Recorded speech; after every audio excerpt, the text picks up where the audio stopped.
So yo guys, I hope you're doing good. So today's topic is আমাদের about tense সম্পর্কে, যে tense বিষয়টা কি। টেন্স আমরা স্ট্রাকচার পড়ছি, কিন্তু টেন্স এভাবে পড়লে আরো ইজি হতো। সেটা হচ্ছে যে টেন্স মূলত হচ্ছে টাইম মেশিন, টাইম লাইন। কোনো কাজ যে করা হয় ওইটা কখন হয়, কখন হবে, ওইটাই মূলত টেন্স। আমি আরো ইজিলি বলি আপনাকে।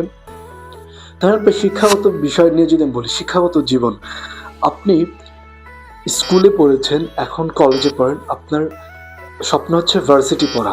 তো এই তিনটা বিষয় কি একসাথে হচ্ছে না।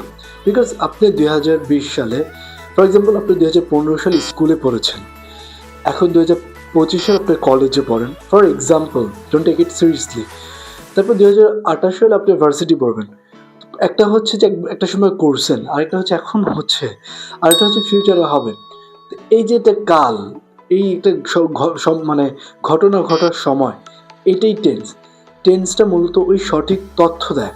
আপনি যদি আপনাকে যদি এখন কোনো কিছু জিজ্ঞাসা করা হয় যে, ধরেন আপনি ভিসা ইন্টারভিউ দিতে গেছেন, আমেরিকান ভিসা, আপনাকে বললো যে আপনি আগে কখন আমেরিকা গিয়েছেন, আপনি বললেন যে আই ইউএসএ।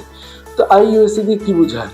সে তো বুঝবে আপনি ইউএসএ সম্পর্কে কিছু বলতেছেন, বাট আপনি ইউএসএ গিয়েছেন না যাবেন না, what ever it is, but আপনি ক্লিয়ারলি বলতে পারতেছেন না। তো টেন্সের কাজটা এখানে যে আপনি ওই যে গিয়েছেন নাকি যাবেন না যাচ্ছেন, ওই সঠিক তথ্যটা দেওয়া।